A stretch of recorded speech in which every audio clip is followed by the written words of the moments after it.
Yo, Shortbox Nation, this is Botter, and I'm here to tell you right now that con season starts early this year with the return of Northeast Florida's premier anime, comic book, and sci-fi event, Collective Con. That's right, Northeast Florida's largest pop culture convention returns for its 10th year on March 8th through the 10th at the Prime Osborne Center in Jacksonville, Florida. 10 years of Collective Con, they're pulling all the stops out to make sure this is a can't-miss event. And the guest list they got going, don't even get me started on the guest list. I mean, they've got A-list celebrity guests and voice actors from some of your favorite movies, anime, and video games like Elijah Wood and Sean Ashton, Ray Park, Trisha Helfer, Ross Marquand, Max Middleman, and Bo-Katan herself will be there, Katie Sackhoff. Tell me what other convention is giving you the opportunity to meet Frodo and Sam from Lord of the Rings, Darth Maul, and One Punch Man all under the same roof. Only at Collective Con. And if you're looking to get some of your favorite comics signed, or if you want to get an original sketch from some of the best comic artists in the world, well, you're in luck, because there'll be plenty of comic and creator guests there, like DC comic artist extraordinaire Clay Mann, Harvey Award-nominated illustrator John Taylor Christopher, Marvel and DC cover artist Chris Stevens, and acclaimed Star Wars author Timothy Zahn. They'll all be at Collective Con this year. And if you're looking to bring the family, or if you want to make a weekend out of it, you're in luck, because there'll be so much going on at Collective Con that weekend in the form of vendors, fan panels, video game tournaments, cosplay contests, after parties, and a bunch of fan events. You can purchase single and 3-day weekend passes now using the link in this episode's show notes, or by going to collectivecon.com to book your tickets and hotel. Buy your tickets now, and I'll see you at Collective Con, March 8th through the 10th. Now let's start the show.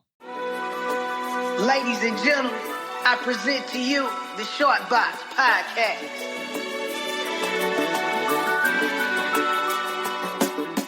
Look, I don't care how bloody handsome you are. Tell me what it is you are. What are you? You sure you want to know? Yes, bloody, yes. I serve Khonshu. I'm his avatar, which means you are too. We protect the vulnerable and deliver Khonshu's justice to those who hurt them. Khonshu, Yeah, the Egyptian god of the moon. Oh my god. that's the stupidest thing I've ever heard. I eat one piece of steak and then bam, I go bonkers.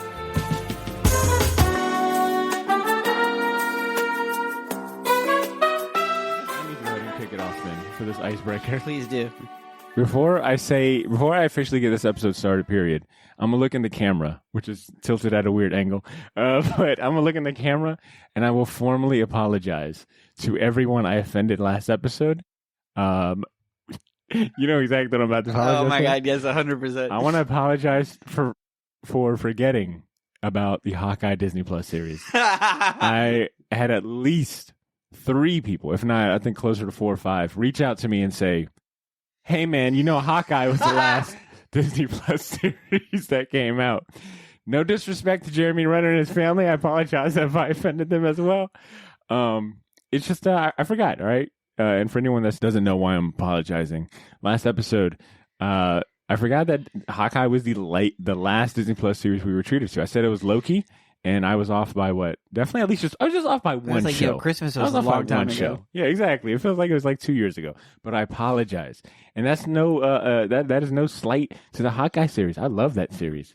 I just fucking forgot. But I won't let that mistake happen again. Because boy, oh boy, I did not know there was this many Hawkeye fans out there. It's one thing when you listen to it and it's just like, oh no. You know how it is, Drew? Like when we're doing like these watch alongs and we're kind of, we got the camera on us and, we're kind of streaming live. It's easy just to say something like a little, it's easy to make a lot of mistakes and just kind of like flubber and say things that, come to mind without having like the filter or fact check, If we had a producer, they could be in our ear like, "Hey, idiot, it's Hawkeye. And then you're like, oh, I'm getting word. And then like you touch your ear real quick. I'm getting word on the street right now. Yeah, it's like, it's Hawkeye. I apologize. So, anyways, Don't Drew, make that mistake again. I won't. Because I feel like if I make another MCU mistake, I'm getting my legs broken. Oh, 100%. All right, Drew, you ready to get this thing going? Yes, sir. Oh, yes, sir. So official. Let's go ahead and get started. Yo, Shortbox Nation. Welcome back to another installment of this weekly bonus series dedicated to rewatching Moon Knight. Today we'll be discussing Moon Knight Episode 2. If you're tuning in for the first time, welcome to the show. If you're here for great conversations about comic books and comic-related pop culture topics, you're in the right place. My name is Botter Milligan, and today I'm joined by my wingman this episode, Andrew Torres. Hi, what's up?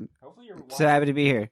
Hopefully you're watching the video version, and you know, you get to enjoy My Drew's... Vanna White. I'm just I'm presenting things. Yeah, Drew's pulling a Vanna White, the hand model. You're also like, you see, you know those videos at concerts where they've got like the sign language person? Oh, dude, I love That's those kinda guys. your role. Yeah, to me, if I can get good enough in sign language and work that type of job, that'd be so good. And just going to like the most hardcore ratchet ass like rap concerts and signing. And I would tell people Like that what Waka Flocka one I'm thinking about. Oh, 100%. And people are like, what are you going to do? I'm like, I'm a performer. Like, I'm performing tonight opposite Waka Flocka. Really? Yeah, it's crazy. That'd be so bragging rights. Like, what if you were such a good signer that like Drake's like, I need to take you on tour? Do you think you would get people asking you to sign their autographs, and instead of like writing them a paper, you just like throw a sign at them, and they're like, "Oh my god, I got a sign! I got a signature from Andrew Torres." I would hope so. All right, back to business, Drew. All right, too much fun. All right, too many visual jokes. Yeah. Now we gotta get back to these back to the audio version. jokes. Yeah. All right, listeners, at the time of this recording, it's been 48 hours since episode 2 of Moon Knight debuted on Disney+. So depending on when you're hearing this, spoiler warning. We'll be talking about important plot points and some nitty-gritty details, all right? If you're enjoying our commentary on Wednesday for the rest of the Shortbox Nation, this will probably be old news by then and more like a recap before you watch the new episode. But if you want our fresh reactions the same week Moon Knight drops, consider becoming an avatar for the Short Box, a.k.a. a Patreon subscriber, and avoid having to wait a whole ass week to hear episodes like this. We normally make the video version of this podcast available the same day we record, and the audio version normally drops a few days before our usual Wednesday release. So if you want to hear our hot takes and commentary sooner, sign up for our Patreon using the link in this episode's show notes. If you want to hear this episode and all of our content the second we post them, support the podcast for as little as $1 and help us keep it going and enjoy special blessings from Khonshu himself. And before we begin, I want to thank our sponsor, Gotham City Limit, who makes it possible for us to bring you and the rest of the Shortbox Nation this episode and more. Gotham City Limit is Jacksonville's premier shop for comics, toys, and collectibles. And even if you don't live in Jax, you can still shop at Gotham by visiting their website or shopping their marketplace on the Whatnot app, both of which are linked in this episode's show notes. Like tradition dictates for this series, we'll have the episode pulled up and playing along while we chat. So that means we'll be talking about scenes and things going on as the episode plays. If you want to watch the episode along with us, or if you want to watch Moon Knight along with us, fire up your Disney Plus and get ready to press play. Let me go ahead and do the countdown. So I got the screen pulled up. We're at the 0.0000000 minute mark, and I'm pressing play in 3, 2, 1. All right, are we watching review episode starts now? All right, Drew. Heard the snap. First of all, the episode title, Summon the Suit. What immediately came to mind when you saw the episode title? What I immediately thought of Iron Man.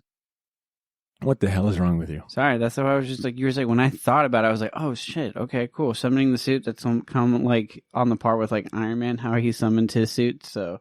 Okay. That's what I was talking about, but I didn't think it was like a. You didn't think, I mean, literal suit. Well, that's a good point. I wasn't sure which one, but I had a feeling it was going to be Mr. Knight. Mm-hmm. So I got excited for that because, you know, there's really only one fly-ass, well, no, there might be a few others, but there is one particular fly-ass suit that we've been looking forward to seeing, and we got it this episode. Yeah, but we didn't get it in the way that we, like, thought we were going to get it. I won't lie. I'm glad you said that. I was a little bit like, well, I kind of wish Mark Spector took over during that part. It would have been really cool to see him, like, be real, like, suave and clean with it. But even Mark Spector was a little bit like, yo, this is what you think of when you think of a suit? He's like, yeah. Yeah, don't you? Like, all white? You don't think of an all... You don't think of an all-white linen suit when you think of Summon the Suit? 100%. Well, I mean, since people have already watched this, and spoiler, like, I love his immediate reaction to go, you look like a psychopathic Colonel Sanders. Fire joke. I was like, wow. I will probably use that the next time I see a grown man wearing an all-white suit. So, I mean, there's some questions I actually want to ask you. Change that mic real quick. Sorry. So there's questions I kind of want to ask you in the slow parts, just because of, like, how these shows, I wonder how these shows are going to dictate Mark Spector going forward in the actual comic book universe in 616.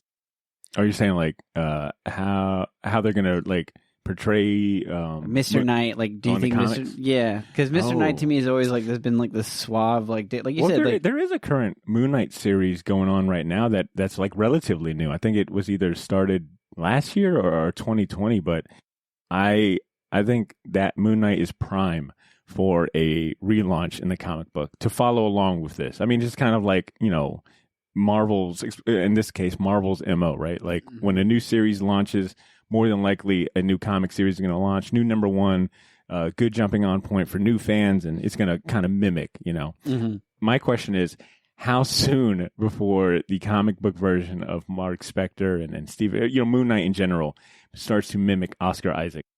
Because that's always the fun part, is to see like when they have like the comic versions look just like the actual actors. Yeah, like going forward, you're like, all right, well, this is what he looks like now, so this is what we're gonna make him look like. So yeah, it'll definitely like. Who do you want to see draw him first? Lionel Yu. Lionel Yu is really good at drawing very, very movie accurate. Portrayals of characters. Like I think about his Norman Osborn. But back to this episode. Overall, how did you feel about the episode before we start getting to some of the nitty gritty? This episode made me feel a little bit more sad for Stephen Grant's character. Yeah, like like all the acting here was just so superb, and when you get more like when Stephen Grant's just trying to figure out more, and he feels like he's going crazy, like I'm just like, yo, you see it in his face, like how he's just like, this is unbelievable, like nobody's gonna believe me, and everybody thinks he's crazy. Yeah, they added like another. I think they think he's even more crazy. I think prior they probably thought he was just like, for lack of better terms, I think everyone just thought he was an idiot. Like, yo, this guy can't get shit correct. But this episode, you're right. You do. There's a different complexity to like his situation where, in this scene in particular that we're watching right now, where he's showing, he's trying to prove that, a monster was chasing him, but it doesn't show up on the camera. Mm-hmm. And to your point, I think that extra layer of like, no one else, you're telling me no one can see any of this, adds another layer to like how disheveled and how hectic his life is. And yeah, you do feel bad for him because it's like, damn, like even if he could prove, he can't even prove any of this stuff, right? Like that would be a good excuse for his behavior and, everything going on with his life, but he can't even prove it. Like the cameras won't even pick it up. Not at all. Do you find these jokes kind of hitting where the guy tells him, he's like, hey man, you can't be back here? I like the subtle little remarks they make. Yeah, he's like, hey man, listen, I can't have anybody back here, but he's like in this room, but it's like, it's not a room. It's like it's like a hallway that's like connected. It's not even security or whatever. Like, bro, everyone can see these 700 monitors. What did you think about his comment when he sees himself as Mark Spector walking through the camera, and he's like, "That's definitely not me." Oh yeah, that's what I was like. Oh okay, he gets it. That's like looking at an old picture of yourself, and you're like, "That's not me," because you had an old haircut or a ugly ass shirt. You're like, "Nah, that was a different me, bro." That's what Steven just saw, but like a much more confident. I think, and it was just an eyebrow art. Well, he stands up straight almost. Like he just He has like that walk to him where he's like, "Oh, okay." It's definitely different. You're like, oh, "Okay, wow, he's really playing two different characters." Yeah, credit to Oscar Isaac. Like, good point. Like, there's certain physical differences between Steven and Mark that he incorporates in his acting. And that feels believable, Yeah, and when you catch it again in the second one, like all through because I rewatched this episode just to kind of see if I can catch when he's Mark, when he's being Mark, or when he's being Steven. He does like really cool subtle changes when, just for mannerisms that you're gonna catch. Because like now to the point where it's like as the episode goes on, you don't know who's in control of who, so you got to kind of recognize like, okay, oh he's standing up straight, so that's Mark. Oh he's fidgeting, this is gonna be Steven. Good point. And it's definitely more than just the voice, right? It's also like I think how they talk. Definitely the voice. Like Mark is very direct. Like it's like confident, very direct. But I wanted to talk about the scene that we've currently got pulled up, and it's the scene of Steven giving up his name tag and talking to, I guess, his boss or some sort of HR rep. Do you think that the boss or HR rep is part of the whole, Ethan Hawke gang. I don't know. Heroes gang. Here's the thing. I'm trying to look right now. They've subtly That's all put I'm their looking at. tattoos. Show me your wrist. That'd be my thing. Show me your wrist. Yeah, there you go. Like, all right, cool. You're good. Because apparently we learned in this episode you can't even trust the kids. Hell no. They tatted up too. No wrist is safe. Can I also admit, and I'm definitely gonna look like a fool, but you know what? Forget it. That's kind of like the fun of us podcasting is, making fun of ourselves. I did not know that this dude was an actual dude. I thought he was a statue in the first episode because it was kind of dark. So it my worked. God. So when I saw this, I was like, wait, that was a dude pretending to be a statue? Yeah. Oh, Steven is definitely lonely. That's why when he's talking to him and the guys are like, they take a picture and he's like, yo, put $1, and he's like, put $1 in the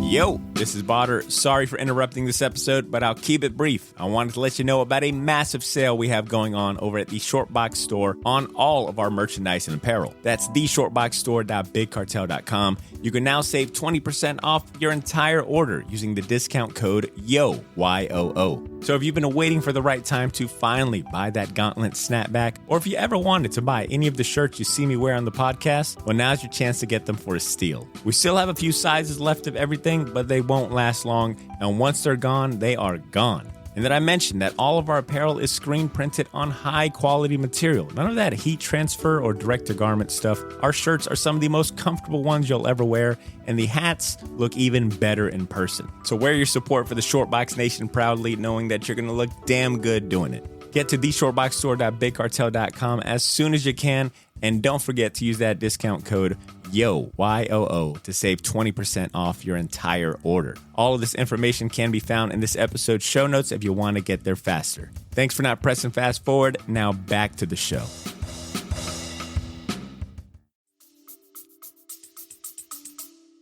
Yeah, I guess that makes sense. I mean, all the clues were there. I definitely feel that guy's acting was so incredible that you thought that he was a statue. I would definitely tip that dude $10. That's definitely good. He did great.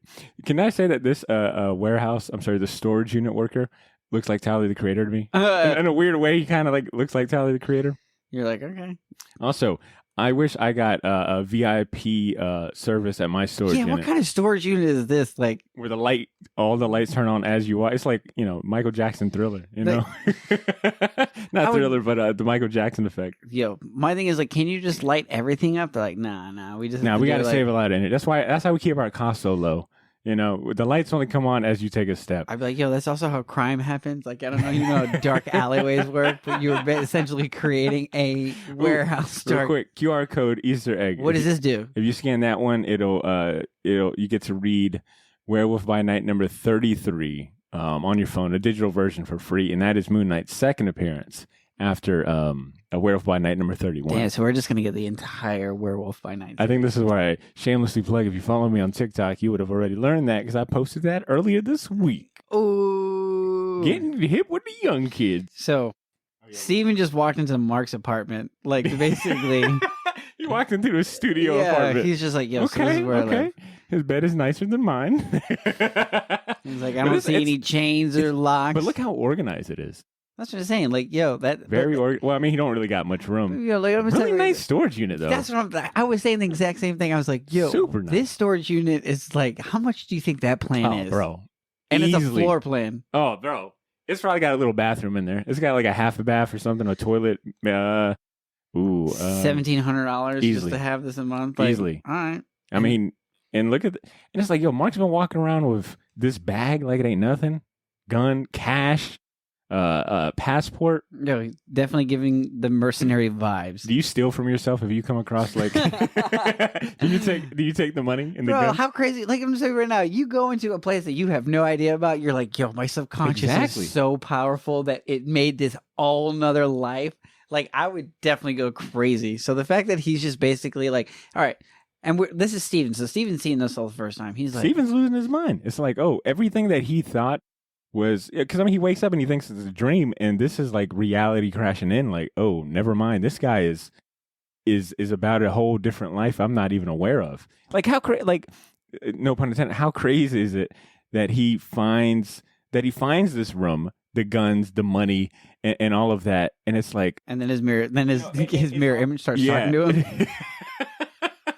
Like it's all coming together. Like, so this is where I've been. This is why I've got people like shooting at me when they see me. It's like, what type of haters are out there? You know, like what type of haters has he like garnered? What have I done? Yeah. So this conversation here between Steven and Mark, imagine being the camera guy having to shoot this film and you're like, damn, Oscar Isaac is killing it acting against himself.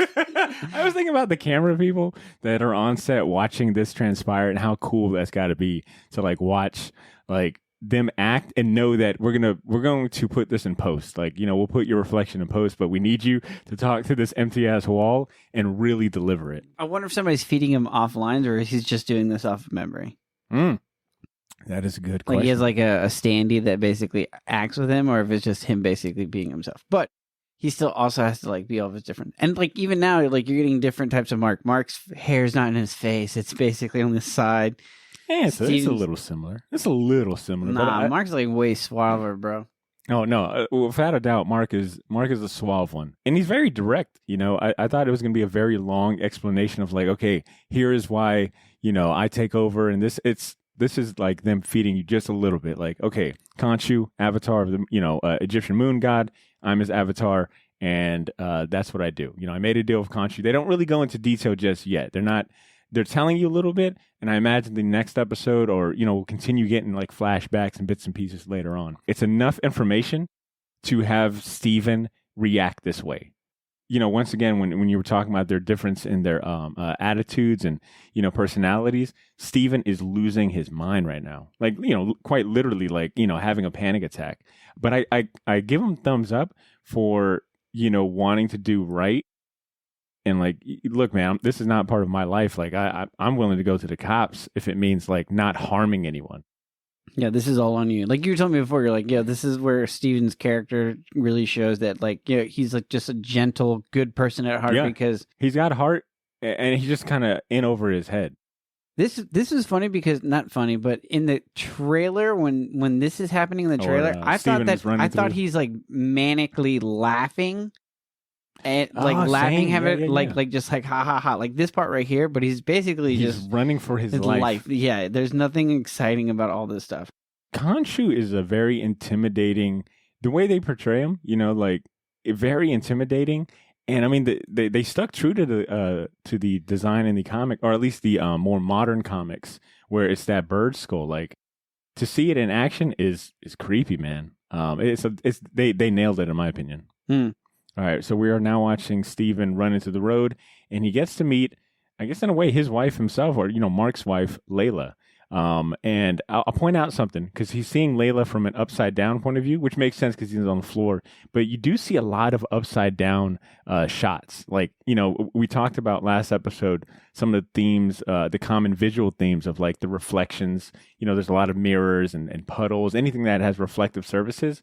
But there's also a few shots where it's like upside down, like visually. You see that a lot, and I think it kind of drives home the theme and motif of like, you know, his world being upside down and opposites and this and that. He's learning everything for, like, you or the viewer are learning everything for the first time as well as him. Yeah, if I'm not mistaken, I think the actress that plays Layla, she was also I recognize her from that show Raimi I like so much. I think she's Raimi's like cousin, and Egyptian cousin at that.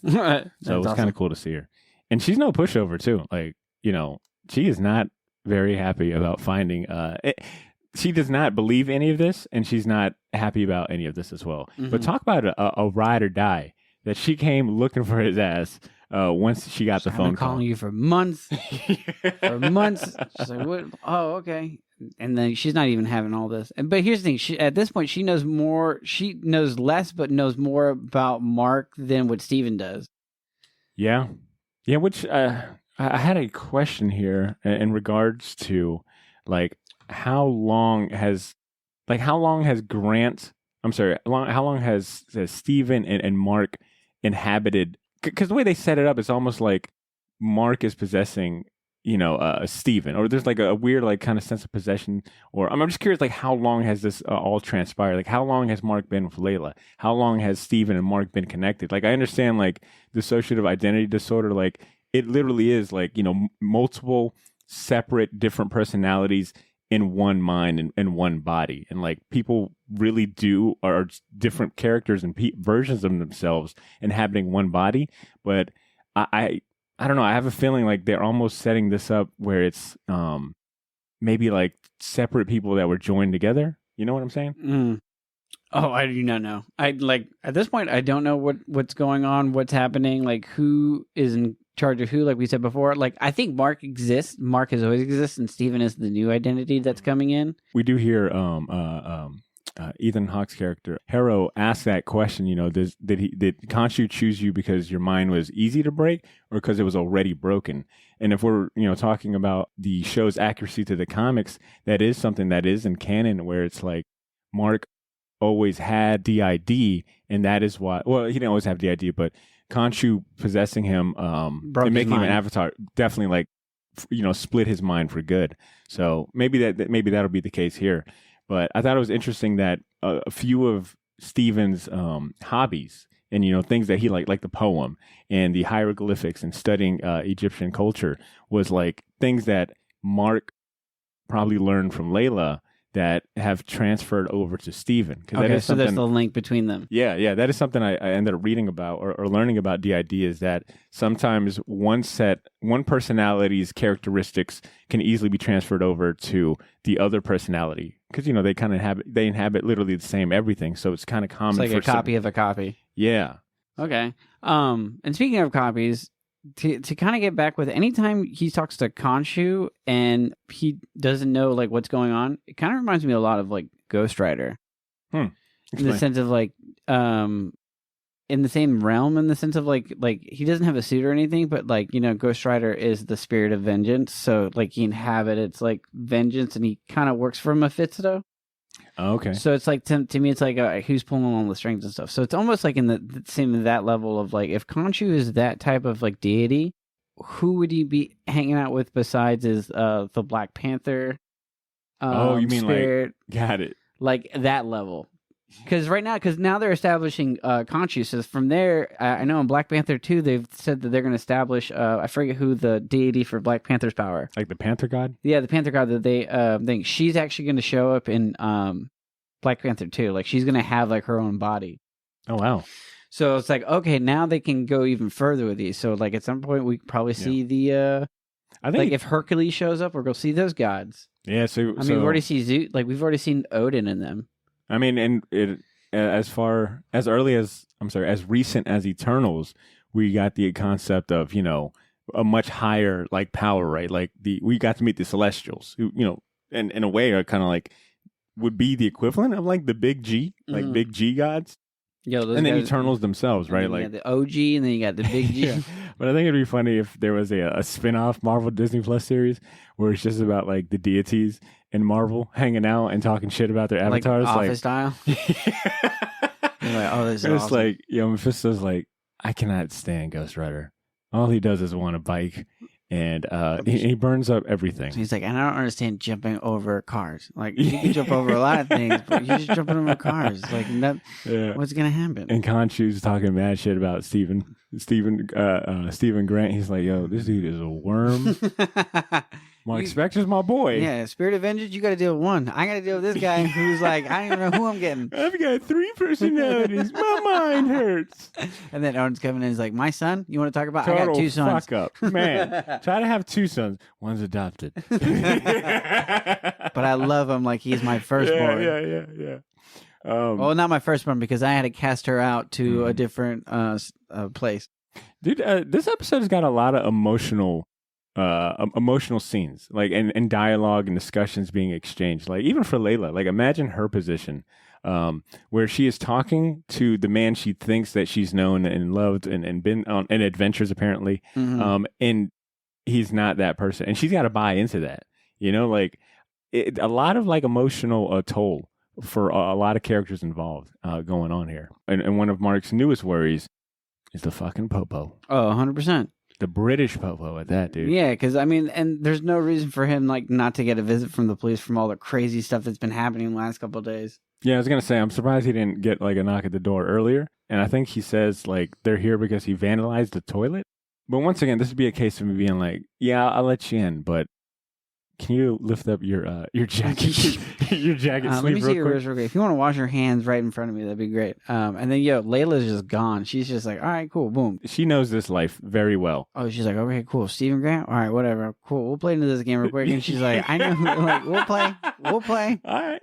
Cool, Wait till we cool. get home. And then Wait till we get home. I'm not gonna yell at you here, but wait till we get home. I got something to say. you're even like, they're Dude, gonna mirrors, fight. man. Mirrors are giving up everything, like that mirror let the detective know.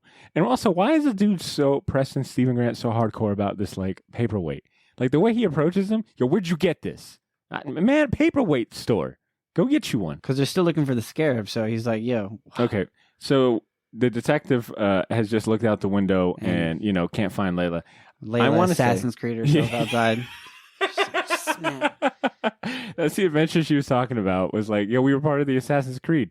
Remember, we were in the second video game. I would like to think that if I ever had to look outside the window, because I think someone like jumped out the window, I would now be smart enough to look around the corners. Because I'm always like, no one ever looks around the corners or the ledge. But I think I would be. I'd have the foresight to be like, nah, you can't hide back there, buddy. Oh no! Let me take. But when you do this, Have you ever stuck your head out a window? Like I have a rational fear of heights. I wouldn't even stick my head out. I'd be like, oh, there's a window out here. Cool. That person's gone. Yeah. Did you check everything? I'd be like, yeah. I'm like, did you check on the corner of the window, boss? You know that I have an irrational fear of like. I just feel like if I had to like jump out a window, or not jump out a window, but like climb out of a window.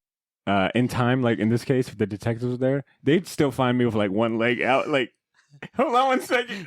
Can you help me back in? Making the biggest noise, the biggest crash. Dude, I would be bumping into stuff. I'd probably trip too. I would trip and fall out the window, and you would hear, ah! What was that? Well, that guy's dead. I would hope not.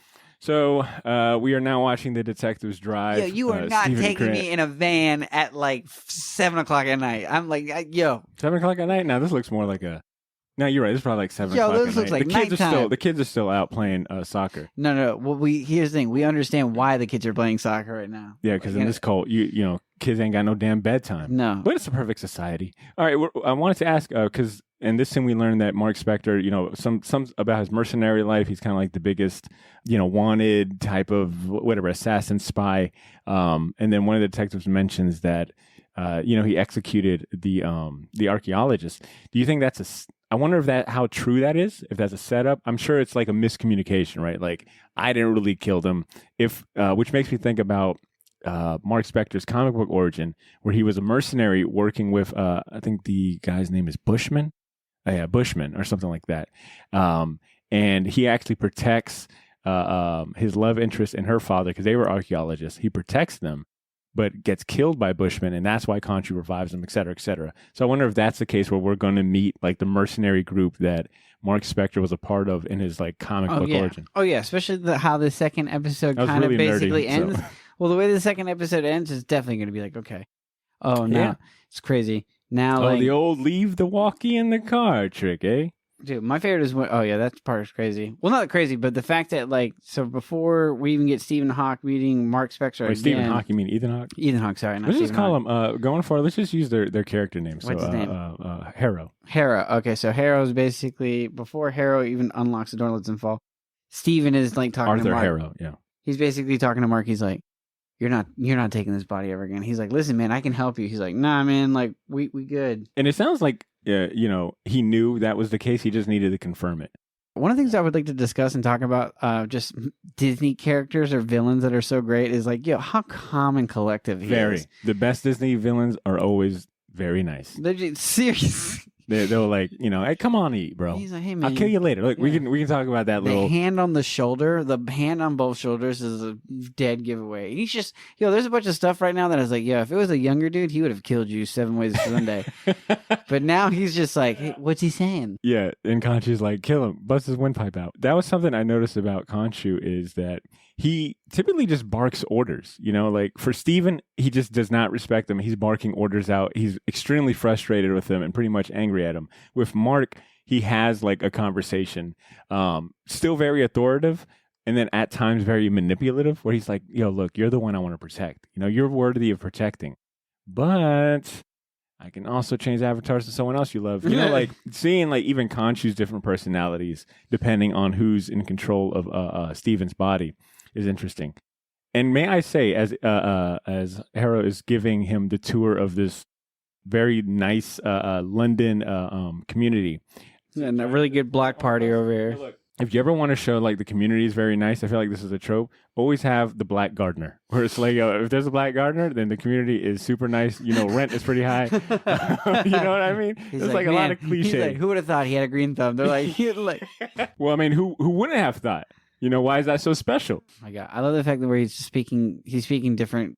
Dude, they're hitting all the classic tropes. Like, let me show you around, buddy. Oh, that's Paul. He's a good dude. He's a I gardener. also speak every language here. Yeah, here's the thing. We try to speak 3 languages between all of us. And Khonshu's just chilling, just like. Khonshu, in that scene where he's perched like that, that's a cool ass shot. Like, it's like, well, of course, Moon Knight. I wonder if we'll see more similarities in Moon Knight's, like, mannerisms. Because it makes sense. Like, wow, even Khonshu perches like that over a ledge. You know, it's very super heroic, you know? And then we get to see the cafeteria, which is pretty nice. You know, get a nice little lentils. What do you think's in that lentil soup? I have no idea, but I was like, all right, cool. He's like, you're Dude vegan. named Victor that does lentil soup. That's what I'm saying. It's like, yo, show my. Oh yeah, and then he's like telling people where they're from too. He's like, they're from all over this place. Yeah. If you want to, like I said, if you want to get the point across of a perfect utopian society, yo, just have the minorities. This looks like Google. with like being like the good cooks. You said this looks like Google. It looks like Google, like just like Google. They have like a whole what's in that? So it's like, yo, they can't see Khonshu, but he can fuck things up, and they will notice that. Yeah, and then it's funny. And then Harrow is making just light of the situation. What's he saying now?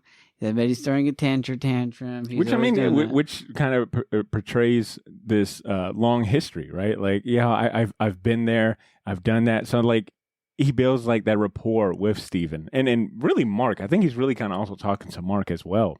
Hell, he even addresses Mark that, hey man, I know he promised you this, but that's never the case. So then it raises the questions of like, well, I wonder if we'll see any flashbacks of Arthur Harrow as the Avatar. I wonder if he's worn, like, these are the questions I'm thinking, like, has he worn the suit? Do we get to see any flashbacks? Mm-hmm. Like, how do you stop being an Avatar? Like, why the change to Ahmed? Yeah, I'm saying he switched over to the her side. So, and how long how long has he been alive now?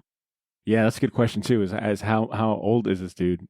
You know, how does he know how to control certain powers? And I guess maybe it's like, yo, once you're the avatar of one, it's like, you know, you could just job hop. It's like, look, my foot's already in the door. I can work for anybody. I can work for anybody at this point. I was hoping that there was a scene that they would have added where at some point, like, Steven's walking with him and he's like, do you hear that chinging sound? He's like, oh yeah, I put glass in my feet and I like to walk.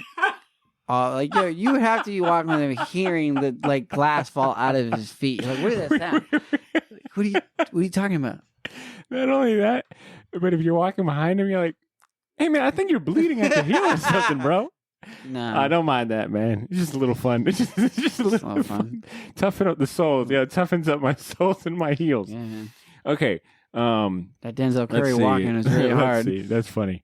The fact that he don't even have to call upon, you know, his community. They I was already in the know. military and we were never this coordinated. No, never Like, this organized. Never this organized. Like, yo, everybody would say line up, and you're like, well, what do we do? Height to weight, last name to first Yeah. name. These people just know. They're like, oh, okay. he's giving him that philosophical, the philosophical speech. You know what time it is. He's about to ask for that scarab, boys. He's like, all right.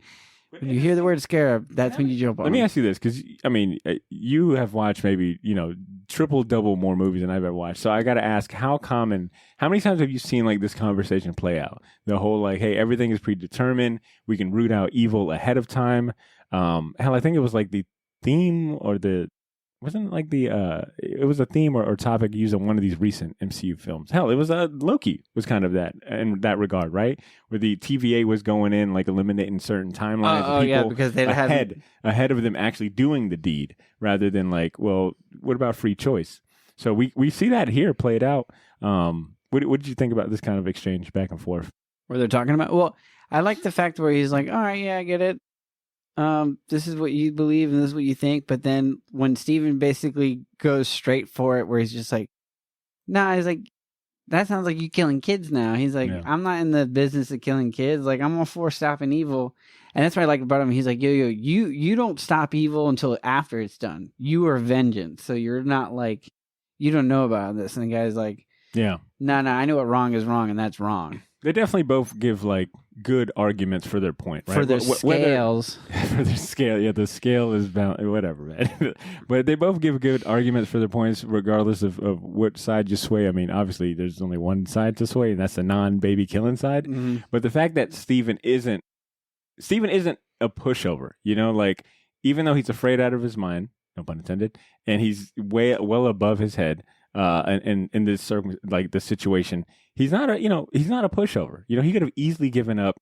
Hell, he could have easily given up the Scarab at any point, whether it be to Layla. Well, he kind of gives it up to Layla, but whether it be to Layla or giving it up to Ethan Hawke. I'm sorry, Harrow. Yeah, and not so easy, is it? Yeah, it is. It is. It's like I just want to call him Ethan Hawke, but because like I said, Ethan Hawke to me has such a calming. Like I feel like he's always this calm, and he might be walking on glass anytime you meet him, but. Steven is like, you know, he's not exactly a pushover, and you are starting to see from here. I think from here, it sets up why he would take over the Mr. Knight suit. At this point, do you still know at where this happens in the MCU? Man, okay, I'm glad you brought that up. Where your question last episode was, do you think this takes place pre-snap or post-snap? Or during the snap? During the I didn't even think about during the snap. So they haven't made it very clear. They haven't directly said, "Hey, this is post blip or during or whatever."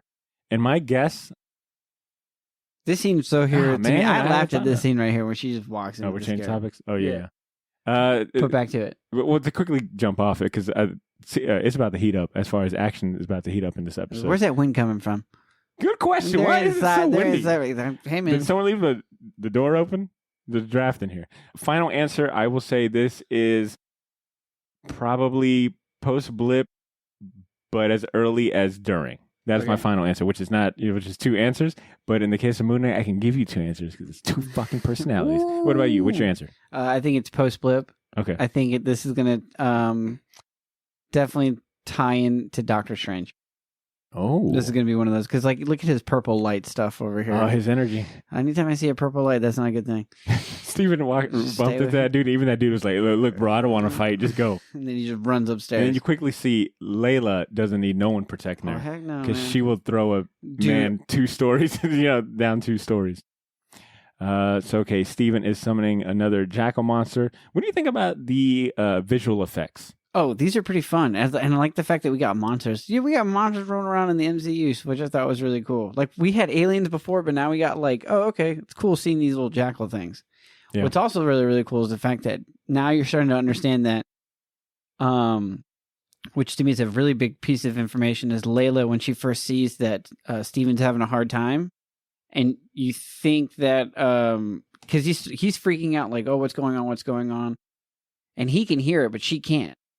Yeah. She can't see or hear it. Yeah. And then when it finally happens and she sees what's going on, she's like, oh, he's actually in trouble. Like, which is funny to me because she's like, oh, I got to help him, because she's not going to be dissuaded. She sees the suit. She understands like it's a power beyond the grave, and it deals with all this Egyptian stuff. I think at this point, she firmly believes, okay, I'm not dealing with Mark. This is a completely different person. Mm-hmm. I mean, she even, I think she even says, like, does she call him Steven by name?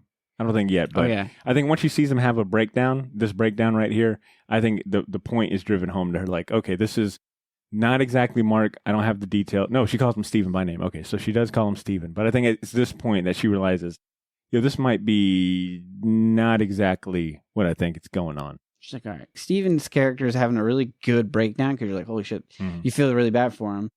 And then, like you said, she's basically talking to him. She's like, Steven, you can do this. Like, you got And then this. even accepts the fact that, okay, well, this is not a viable option. We got to keep it moving. Which is funny. And it looks like, probably from her end, it looks like he threw himself out the window. That's a good point. Imagine watching all of this transpire, and it's like, yo, that motherfucker just jumped out the window. I just said it was okay. Damn. And then we get this cool, like, and he did the superhero pose, the superhero and I love the landing. It just falls over. And just fucking tips over. What do you think about the suit? Man, that is a clean ass suit. Like, I said, wow, I like the texture. I like the texture of it. Like, I said, this is crazy, because the comic book version of it is beautiful, clean looking, amazing. But the way that they give this suit life is just even crazier. Like, I would have never thought to go about it in this direction. Yeah, it looks like it's got some sort of design. Like you said, the texture, like the little riblets in certain spots. Yeah, it's more detailed, right? Like the comic book is very. I don't think you get as much detail in the comic. Like it's a little more plain. Yeah, in the with this, comic book, you get it's a just little a more white. room. It's just white with Yeah. a little bit of Now, shading. granted, like there's certain restrictions that both mediums have, but I do enjoy the portrayal of the suit. Oh, what a good call to this. Did It's that catch you by surprise when he squeezes the car? Oh, 100%. bumper? Because I was like, all right, well, I didn't think about the super strength. neither It's did like, I. duh, of course he would. And that's one thing. That's one thing that I don't think they've ever really harped, like, or I've never really got from reading the Moon Knight comic books is him having super strength. But it would make sense, right? It's It like would make sense. that should come in that should come in the bare basics. the package, right? The It's package. like, all right, the Avatar package. Your mind's gonna be broken. I know that sucks, but wait for the other stuff. Super strength. Ooh, Fly that's a good one. ass That's a suit. good one. Yeah, Fly those suit. jars of pickle, not a problem no more. They're like, look, it comes with a fly suit. You got to pay for dry cleaning. Bro,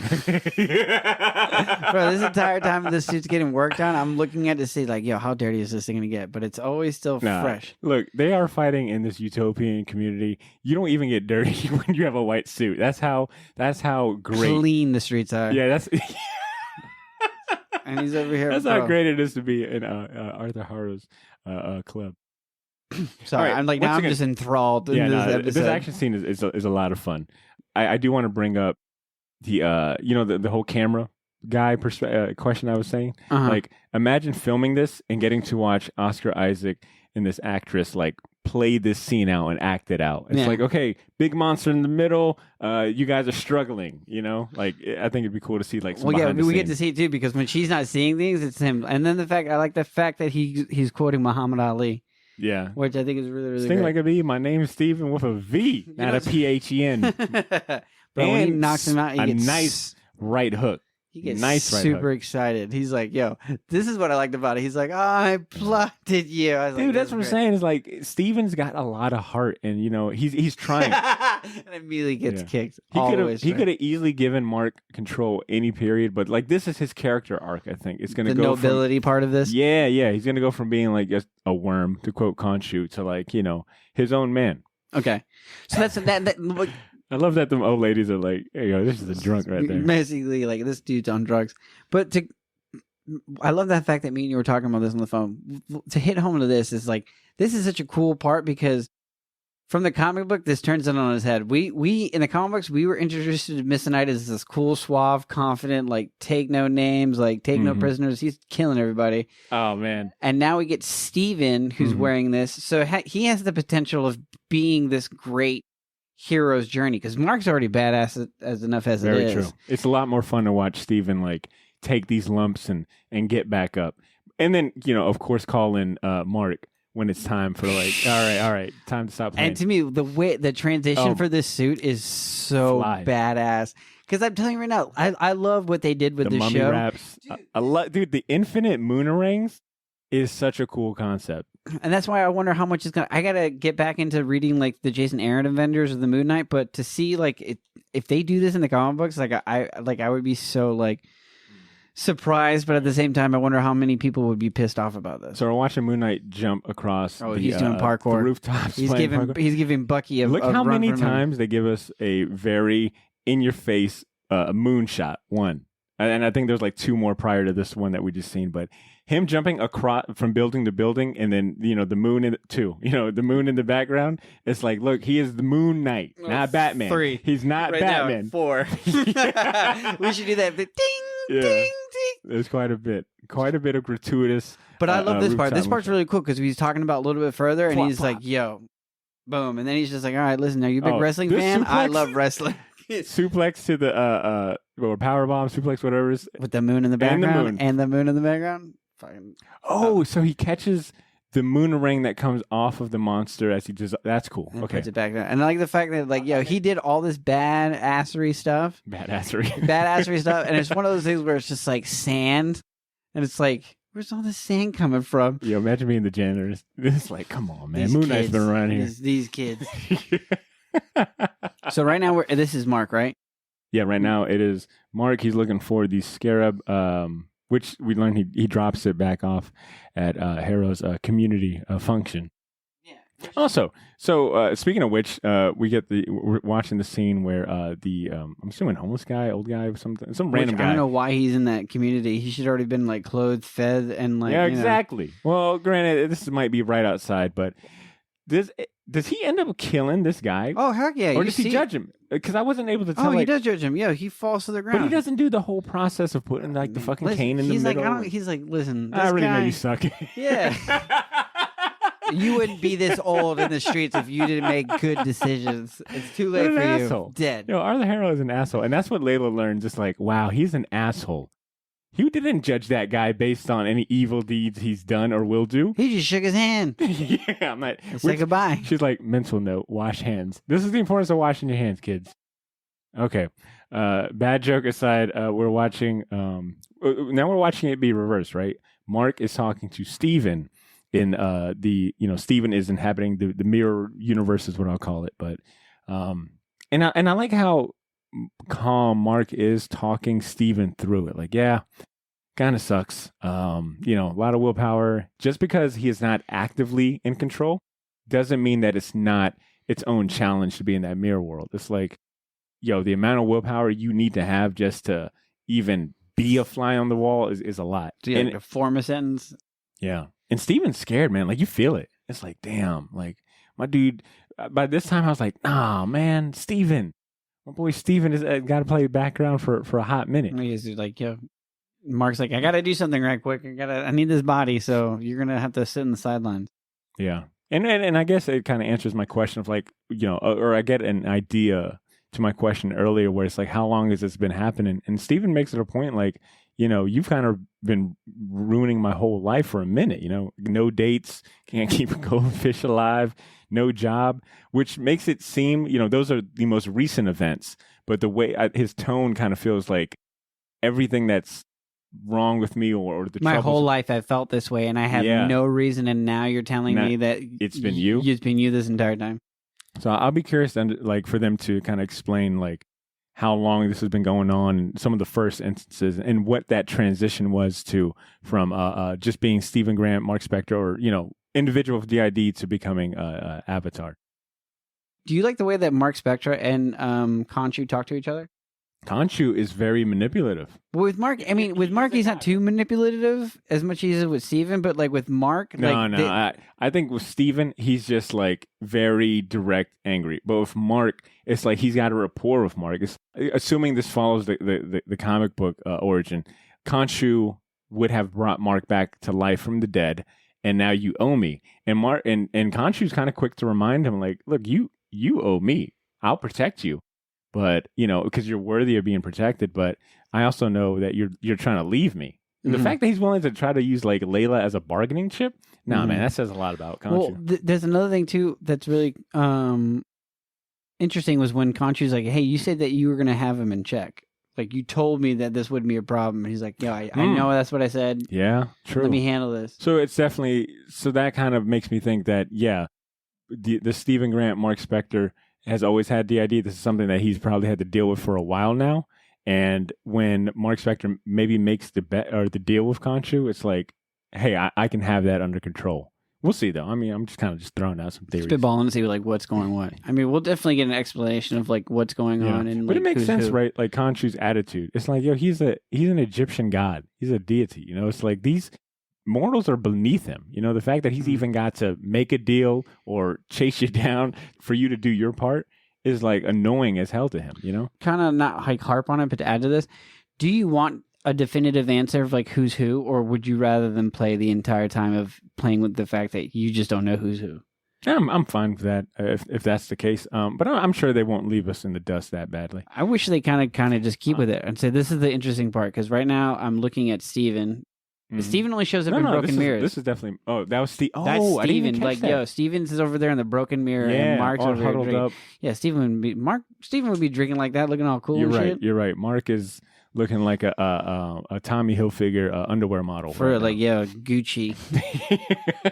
And he didn't even bother to try to find Layla. It's like, no, I don't want her involved any more than she currently is. So the goal, so we leave off with Arthur Harrow has the scarab, which means that he can find Amit's tomb. Mark has an idea that they can find the tomb without the scarab by getting ahead, by just going to Egypt and looking for the the tomb on their own. So I'm sure that it's going to be like a race of time, right? Like I think next episode, you'll probably get some more context into Mark's kind of shady past, what went on with the with those archaeologists that he presumably killed and whatnot. But I think at some point it's going to be like, who can get to the tomb first? Which I'm ready for that type of adventure. I want that like Uncharted National Treasure. Man, like let's just go from here to here. I'm glad you said it. Yeah. At this point, I think it'll definitely feel You better give me some adventure. Yeah.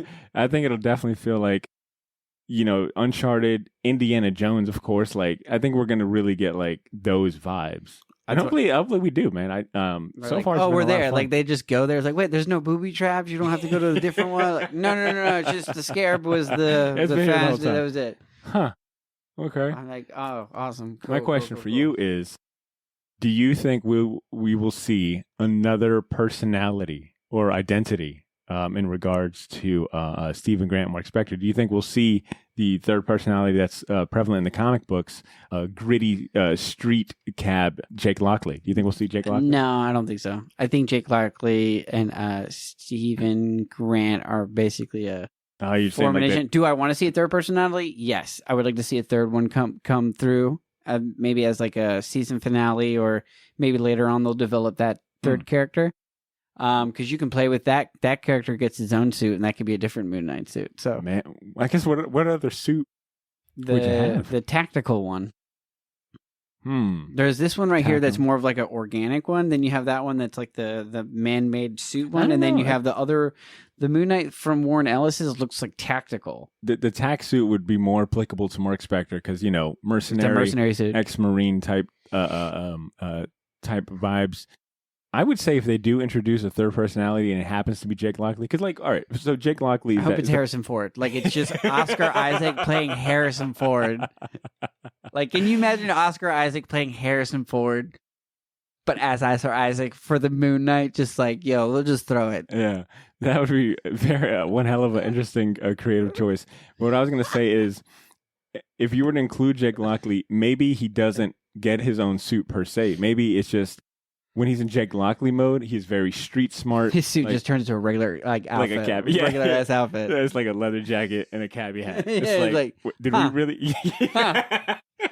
This isn't even white. It's like a Alright, black jacket. cool, It's like a cool. brown thing. I think if we were to see Jake Lockley, maybe he doesn't have his own suit, but it's just like a personality shift where it's like, hey, he's got certain underground connections. He's street savvy. He knows his way around like the underworld, and maybe it's just more so Oscar Isaac actually acting in a different tone, like more slick, like, you know, like nitty gritty. We'll see. It's just a theory I've got. So we've established Mark Spector has the Moon Knight, you know, traditional Moon Knight costume and armor. Looks badass. And we've seen Stephen Grant seems to be in control of the Mr. Knight persona. Do you think at any point we'll see any of that flip-flopped, or Mark Spector don the Mr. Knight costume? Yeah, maybe, because if they figure out like how to harness the power, because I guess it's like, you know, summoning the suit, and Mark probably has like a good grasp on it. Yeah. I would like to. Because it almost seems like this Mr. Knight suit is custom tailored, no pun intended, custom tailored to Stephen Grant, because he says, you know, this is your idea of the suit. So I wonder what other and I guess maybe that's my question that I'm trying to get at, is that What else can they make?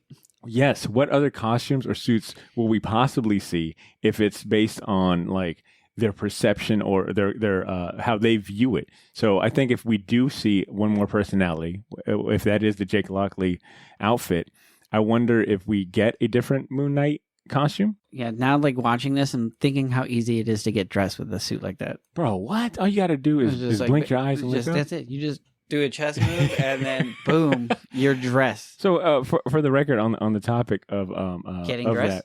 of getting dressed, Okay. like that is an element of having like DID is when you start shifting personalities. Got really serious for a minute. Like Yeah, I did take this in a yeah, very thank serious. you But for what the I'm warning. saying is that like clearly Oscar Isaac has done his homework, is taking this role serious in the portrayal of someone with like this mental health issue very seriously, because that is an accurate thing where like Some of the ID like tends to blink and like look up, and they have like those. That would be honestly maddening. Here's the thing: the fact that like Stephen Grant is still maddening and he's still holding on to his character is like what makes him That's just all like he's got, just bro. amazing. Yeah, it's like That's all he's got. So, okay, Drew. In closing, because the credits have long since ended, I wanted to incorporate something new.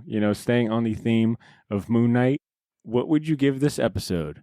Based on, I already told you about this, so that's why you're laughing. yeah. Based on the moon's 8 phases, what would you give this episode out of 8 lunar phases? I would give this a full moon. I'll give this a full moon. That's good. That's good. You give it a full moon. Give it a full moon. And full moon being like, gave me a lot of 10 out emotions. 10. Yeah, Or yeah. 8 out like, of 8 yo, in when this the case. moon is right, it forms all the oceans and messes with like how the waves are. This is And definitely I not a was like, science podcast. it was a wave of emotions I felt because of this episode of Moon I like Knight. that. You saved it. Boom. Okay. And then like there was like 8 moon shots that we saw. So then those 8 moon shots would equal to the 8 phases of a full moon. True. So yeah. Okay. Yeah, I like this episode. It was really good. It was definitely like you feel really bad for Stephen Grant. Like you feel super bad for him because you're like, dang, this like I feel give my boy a break, man. 100%. And he's still maddening. And then from there you just get to Mr. Knight, which was the biggest surprise because I know me and you were basically we were looking forward to this. Yo, they were going to make Heavy. him badass as hell. Like we were going to get the Mr. Knight car. We were going to get him just basically doing Mr. Knight. And they're like, nah, we're going to make him James Bond, but an idiot. You're like, what? They're like, yo, he's an idiot and he's James Bond. It's like, yo, it's like Steve Carell level of like Mr. Knight is like a Steve Carell Moon Knight. Yeah, he's Steve Carell from The Office as Moon Knight. Yeah. If they gave Steve Carell's character the suit was just like, yeah, I just need go him. fight. These first 2 episodes feel like we got 3 episodes or 4 episodes worth of content. Yeah, a lot of things thrown our way. A lot of backstory that like is slowly, but it's still entertaining. Oh, 100%. Like, yeah. So I will give this, a full 8 out of 8 moon phases. A full moon? Yeah, full moon. I'll give it a full moon. I'll give it a full moon. I'll give it a full moon for a lot of the reasons you said. I enjoyed the amount of context we got. While still giving us a lot more questions, right? It's like, we're going to give you a little more context, answer some more of the questions, set some of these character arcs and character backgrounds up. But primarily, I enjoyed it a lot for the action sequences were great. The introduction of Mr. Knight was handled really fun. It was overall a fun episode while still having a lot of like emotional aspects to it too that drew me in that regard. Like the conversation between Steven and Arthur was very interesting. Like for them to be exchanging like philosophy and really kind of painting the picture for the protagonist, right? Like we learned why he's committed to Ahmet. We also learned that he was in Steven's shoes before. Mm-hmm. So now there's like different elements and dimensions to him while still tying him to the protagonist, right? Like they have common ground, and now you get to kind of see like where that rift is and where those philosophies change. But overall, man, excellent. The only thing we got left to do is ask our listeners, what are your thoughts on the episode, on the series so far? What would you give it according to our new... How many phases would you give this? Our new lunar ranking. But other than that, there you have it, Shortbox Nation. Thank you for hanging out with us this week, but it's time to close out this show. Next week, you'll be treated to 2 episodes of the podcast. One will be my interview with the head honcho of League of Comic Geeks. It's an online platform that's connecting comic fans from across the world. And of course, we'll have our Moon Knight Episode 3 reaction and rewatch episode available. So stay tuned to the podcast feed every Wednesday for new episodes. If you want to hear both of those episodes at the same time, get 2 iPhones, 2 phones, borrow loved one's phone. Plus all of our bonus content before anyone else, consider becoming a Patreon subscriber and avoid having to wait a whole week to hear from us. Sign up for our Patreon using the link in this episode's show notes and support the podcast for as little as $1. We need more lights. We need more lights. We need more lights. We need more lights. We need over here on Andrew's side to get the dramatic lighting. A fog machine. Yeah, so that'd we be give nice. it that like really we're at nighttime. Yeah, you're right. Green screen. I can just paint everything here green. Well, probably not. I'll just do I'm that. renting. So, but yeah, help us out, man. Help us continue. We don't want to live like this no more. Help us keep this going. Help us improve the show and our video quality. And enjoy special rewards and epic bragging rights at the same time. Go to patreon.com/theshortbox right now. or click the link in this episode's show notes to sign up. In the meantime, give us a follow on social media if you aren't part of the bandwagon already. But most importantly, take care of yourselves, have a great day, and please continue to make mine and yours short box. We'll talk to you soon. Peace.